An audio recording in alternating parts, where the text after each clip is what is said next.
अब तक आपने देखा, बाबूलाल अपनी गरीबी से बहुत परेशान है। उसे अपने खेत में एक पतीला मिलता है जिसे वो घर ले आता है। अब आगे सुबह हो गई। सभी लोग अपने अपने काम पे जाने लगे। निर्मला दूध निकालने के लिए गाय के पास गई। सुनो निर्मला, दूध के लिए जो पतीला था तुम दूध उसमें ही रखो। बहुत बड़ा पतीला है वो। अंदर रखा है वो, तनिक लेकर आइए तो। बाबूलाल ने पतीला लाकर निर्मला को दिया और निर्मला ने सारा दूध निकालकर उस पतीले में डाला। जैसे ही निर्मला पतीले को उठाने लगी, गाय ने उसे तेजी से लात मार दी और निर्मला वहीं गिर गई। हाय, ये क्या हो गया? कोई है? पप्पू के पापा कहाँ गए? बाबूलाल दौड़ता हुआ आया और निर्मला से पूछने लगा, क्या हुआ? तुम्हें चोट कैसे लग गई और तुम गिरी कैसे? देखो ना, आज इस गाय ने मुझे लात मार दी। मैंने पहले ही कहा था तुम निकाला करो दूध। यह मुझे पसंद नहीं करती है। ठीक है, आराम से उठना। बाबूलाल ने निर्मला को उठाया और आराम से खटिया पर बैठा दिया। इसके बाद बाबूलाल ने पतीले को उठाकर एक तरफ रख दिया। अरे सुनो, दूध के पतीले को सही जगह रख दो, नहीं तो मेरी सारी मेहनत बेकार हो जाएगी। बाबूलाल ने सुना नहीं और गाय के पास काम करने लगा।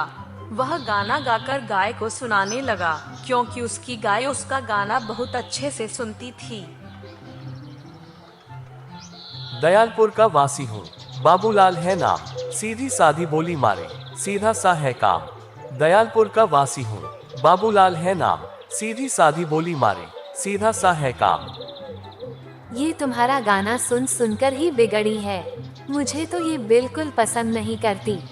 बाबूलाल कुछ सुन ही नहीं रहा था। तभी पतीले को बच्चों ने खेलते हुए गिरा दिया और सारा दूध गिरने लगा। अरे देखो तो बच्चों ने यह क्या कर दिया। देखो जरा, तुम दोनों को अभी बताती हूँ मैं। अरे क्या किया तुम दोनों ने? ये दूध का पतीला गिरा दिया। रुको, बताता हूँ तुमको। तुम्हारा तो रोज का हो गया है। अरे उसे छोड़ो, ये देखो क्या हो रहा है। दोनों पतीले की तरफ ध्यान से देखते हैं। उसमें से दूध खत्म होने का नाम ही नहीं ले रहा था।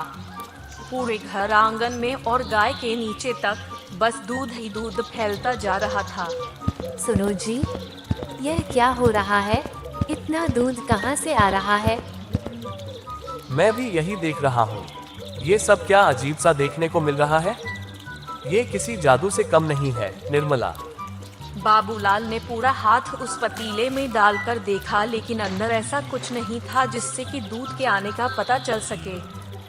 अंदर तो ऐसा कुछ नहीं है, फिर ये दूध कहाँ से आ रहा है?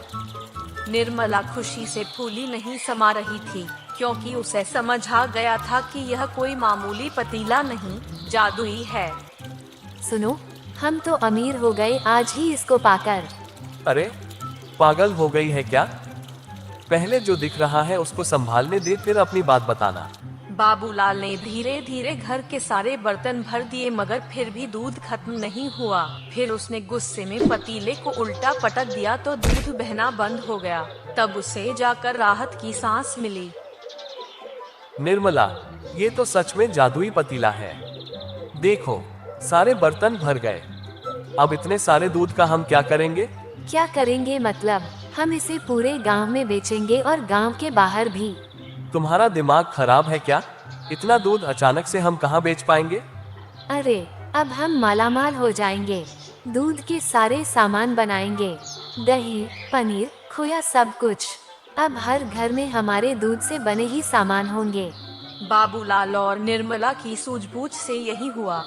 दोनों उस पतीले के दूध से दही, मक्खन, घी और खोया जैसा सामान तैयार करने लगे और नगर नगर जाकर बेचना शुरू कर दिया। एक दिन, अगर दोनों जाएंगे तो सामान बनाना मुश्किल हो जाएगा। हमें अपने साथ किसी को जोड़ना ही पड़ेगा। ठीक है, मगर भरोसेमंद आदमी का मिलना मुश्किल है।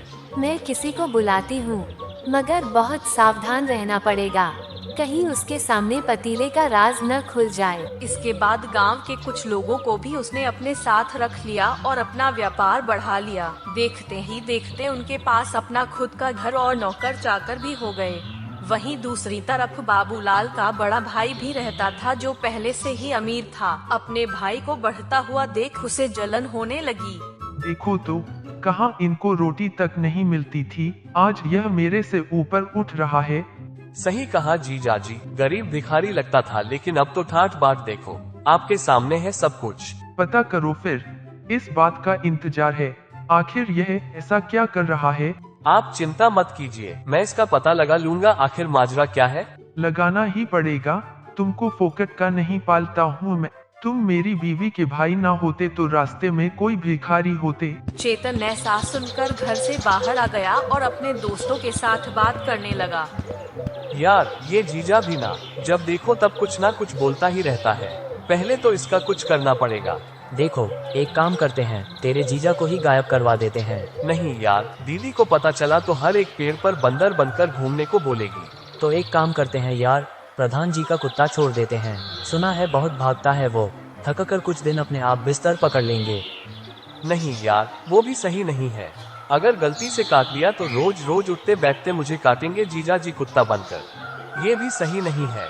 अभी तो जीजा जी ने बाबूलाल के घर क्या चल रहा है उसका पता लगाने को कहा है, लेकिन कैसे? अरे मैं बताता हूँ, गांव में 2 चोर आए हैं, दोनों चोरी करने में खूब माहिर। उनको बाबूलाल के घर भेज देते हैं कि पता करो माजरा क्या है, और लगे हाथ चोरी भी कर लाओ। हाँ यह सही है, तुम उनको बाबूलाल के घर भेजो और सब कुछ समझा देना कि चोरी का माल सरदार रामलाल के घर चाहिए। हाँ ठीक है। दोनों चोर छिपते हुए बाबूलाल के घर जा पहुँचे और खिड़की से झांक कर देखते हैं। उस समय बाबूलाल और निर्मला पतीले से दूध बढ़ा रहे थे।